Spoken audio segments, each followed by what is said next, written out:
Okay line ఇచ్చుకుంటావు.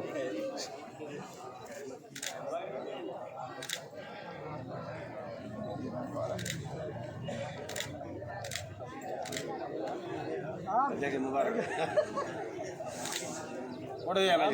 सलाम पड़े तो लोग कोई भी नहीं मिले, अभी मिल के जाओ जरा। मिलना है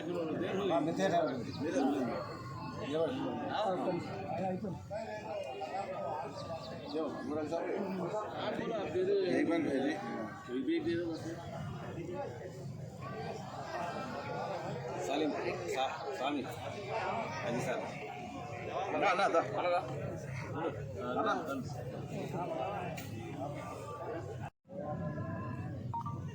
ఈద్గా వద్ద ఈద్ ఉల్ అజహా బక్రీద్ నమాజ్ చేయడం జరిగింది.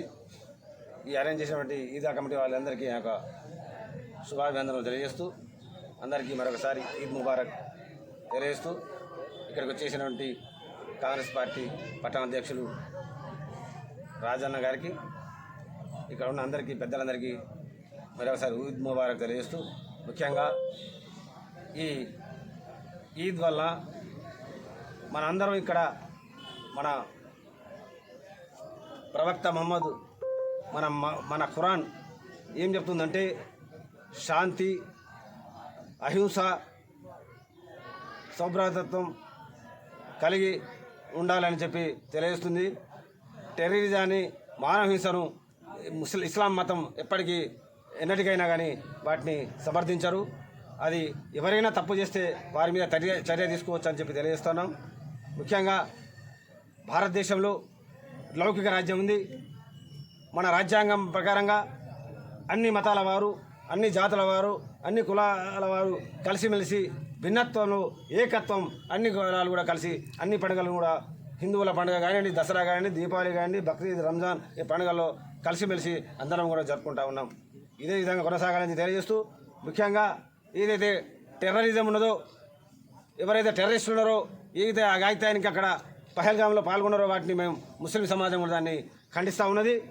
ఇక రాబోయే రోజుల్లో కానీ ఎక్కడైనా ఎవరైనా తప్పు చేస్తే వారిని శిక్షించవచ్చు, శిక్షించాలి అని చట్టపరంగా శిక్షించాలని చెప్పి కోరుకుంటూ, మన ప్రపంచం శాంతియుతంగా సౌభ్రాతత్వంతో అందరూ అన్ని మత జాతుల వారు కూడా శాంతియుతంగా నివసించాలని, బ్రతకాలని చెప్పి తెలియజేసుకుంటూ మేమందరికీ మరి ఒకసారి ఈద్ ముబారక్, ఈద్ ఉల్ అజహా తెలియజేస్తూ సెలవు తీసుకుంటున్నాను.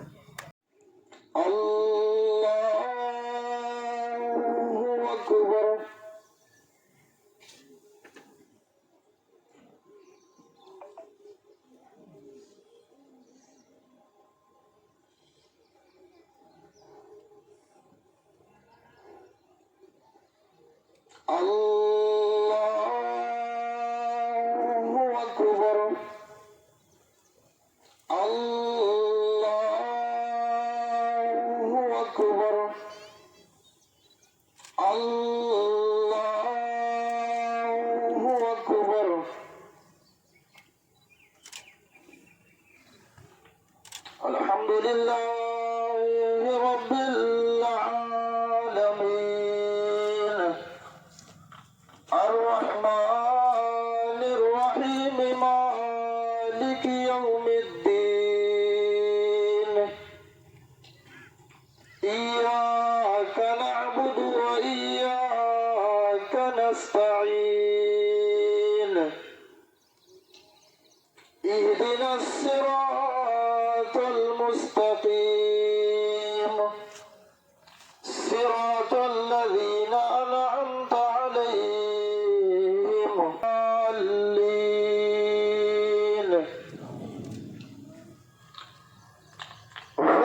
Huwallahu alladhi la ilaha illa hu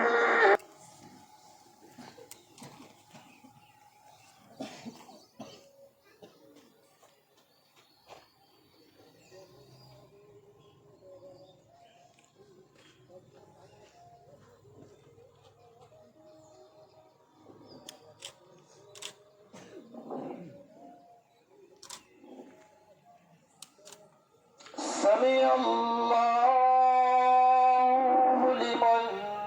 حميدا الله أكبر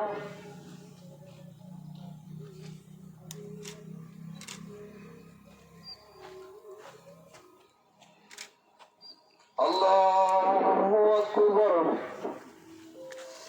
الله أكبر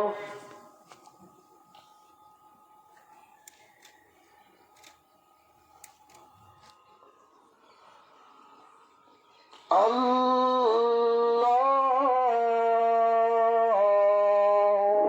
أكبر సమస్త సమాజానికి బక్రీద్ పండుగ శుభాకాంక్షలు తెలియజేస్తున్నాం. ముఖ్యంగా రామకృష్ణాపూర్ ఈద్గా కమిటీ ఆధ్వర్యంలో ఈద్కి నమాజ్ అదా చేయడానికి మంచి ఏర్పాట్లు చేసిన ఈద్గా కమిటీ సహకరించిన ప్రతి ఒక్కరికి పేరు పేరున ధన్యవాదాలు తెలియజేస్తూ, ముఖ్యంగా ఈరోజు సమాజంలో ముస్లింల పట్ల చాలా అమానుషంగా ప్రతి చోట మమ్మల్ని ఇబ్బంది పట్టే విధంగా భారత ప్రభుత్వం ఏదైతే చర్యలు తీసుకుంటుందో దాన్ని మేము పూర్తిగా ఖండిస్తున్నాం. ఎందుకంటే భారతదేశంలో 20 కోట్ల ముస్లిం జనాభా నివసిస్తుంది. 20 కోట్ల ముస్లిం జనాభాలో దాదాపు ఒక ధార్మిక చింతన ఆచారం ప్రకారం ప్రతి ముస్లిం 20 కోట్లలో దాదాపు ఒక 2 కోట్ల మంది కుర్బానీ ఇవ్వడానికి మనం గొర్రెపోతుల్ని ఇవ్వడం జరుగుతుంది. సో ఒక గొర్రెపోతు 10,000 వేసుకున్న దాదాపు 2 కోట్ల మంది ఈ విధంగా చేసినట్టయితే దాదాపు 20,000 కోట్ల డబ్బుని గ్రామీణ ఆర్థికంగా డెవలప్ చేయడానికి గ్రామీణ ప్రాంతాల్లో నివసించే మన రైతులకు ఈ డబ్బు చెందుతుందని, ఈ విధంగా గ్రామీణంగా ఆర్థికంగా ఎదగడానికి ముస్లిం సమాజం ఎప్పుడు తోడ్పాటు అందిస్తుంది. అదేవిధంగా ఈ 2 కోట్ల మంది ఏదైతే 10,000 చొప్పున 20,000 కోట్లు ఇస్తున్నామో, ఇది ఒక్క గొర్రెపోతుని ఒక 20 మందికి మనం అందులో పంచేటప్పుడు మేము ముస్లిమా మీదవాడ వాడిని చూడకుండా కుల మతాలకు అతీతంగా ప్రతి ఒక్కళ్లకు 20 మందికి ఈ మాంసాన్ని స్వచ్ఛమైన మాంసాన్ని ఇచ్చినట్టయితే దాదాపు 40 కోట్ల మందికి మనం మంచి మాంసాన్ని ఇచ్చి వాళ్ళకు ఆర్థిక బాధల నుంచి అదేవిధంగా ఆకలి బాధల నుంచి తీర్చడానికి ముస్లిం సమాజం ఎప్పుడు ముందుకు వస్తుంది. ఈ విధంగా ధార్మిక చింతనతో పాటు భారతదేశం యొక్క డెవలప్మెంట్లో ముస్లిం సమాజం ఎప్పుడు కూడా ముందుంటుంది. కానీ మేము ముస్లిం సమాజం అందరం కూడా ఏదైతే భారతీయులు హిందూ సోదరులు ఆవు మాంసాన్ని వాళ్ళు ఆవుని గోమాతగా పూజిస్తారు కాబట్టి మేము ఎక్కడ కూడా గోవుల్ని వధ చేసి మాంసాన్ని విక్రయించమని మాంసాన్ని కుర్బానీ ఇవ్వమని చెప్పి ఏ ముస్లిం సమాజం కూడా భారతదేశంలో కోరుకోవడం లేదు. ఎక్కడో తెలిసి తెలియక కొంతమంది చేసేదాన్ని ఇబ్బంది పెట్టే విధంగా మొత్తం ముస్లిం సమాజాన్ని ఇబ్బంది పెట్టడం సమంజసం కాదని సందర్భంగా తెలియజేస్తున్నాం. ముఖ్యంగా నిజంగా భారత ప్రభుత్వానికి కనుక గోమాంస నిషేధ చట్టాన్ని తీసుకురావాలనే ఉద్దేశం ఉంటే కనుక ముఖ్యంగా గోమాంసాన్ని భారతదేశంలో మీరు నిషేధించండి. గోమాంసాన్ని ఎక్స్పోర్ట్ చేసే వాళ్ళందరూ కూడా ఎవరు చేస్తున్నారు, ఎందుకు వాళ్ళకి లైసెన్స్ ఇస్తున్నారని సూటిగా నేను భారత ప్రభుత్వాన్ని అడుగుతున్నాను. గోమాంస నిషేధ చట్టాన్ని తీసుకొచ్చినప్పుడు అందరికీ ఇదే మెదక్ జిల్లాలో భారతదేశం నుంచి అత్యధికంగా గోమాంసం విదేశాలకు ఎక్స్పోర్ట్ అవుతుంది. దాన్ని ముందు ఆపండి. మీరు ఏదైతే బాండ్స్ పేరు మీద డబ్బులు తీసుకొని ఆ గోమాంసాన్ని మీరే విదేశాలకి పంపుతున్నారని మీ మీద ఎవరైతే మేము ఎలిగేషన్ ఇస్తున్నామో దాన్ని మీరు ఆత్మవిమర్శన చేసుకోవాలని భారత ప్రభుత్వాన్ని ముస్లిం సమాజం కోరుకుంటుంది. సో ఏ ముస్లిం సమాజం కూడా గోమాంసాన్ని కుర్బానీ ఇచ్చి మన హిందూ సోదరుల యొక్క మతాచారాలని మేము ఇబ్బంది పెట్టే విధంగా కోరుకోవడం లేదు. ఇక్కడ హిందూ ముస్లిం సిక్ ఇసాయి హమ్ సబ్ భాయ్ భాయ్ అనే నినాదంతో ముందుకెళ్తున్నాం. కాబట్టి ఈ యొక్క మమ్మల్ని ముస్లిం సమాజాన్ని ఇబ్బంది పెట్టకుండా ఈ భారత ప్రభుత్వం ఉండాలని సందర్భంగా తెలియజేస్తూ మరొకసారి అందరికీ బక్రీద్ పండుగ శుభాకాంక్షలు తెలియజేస్తున్నాం.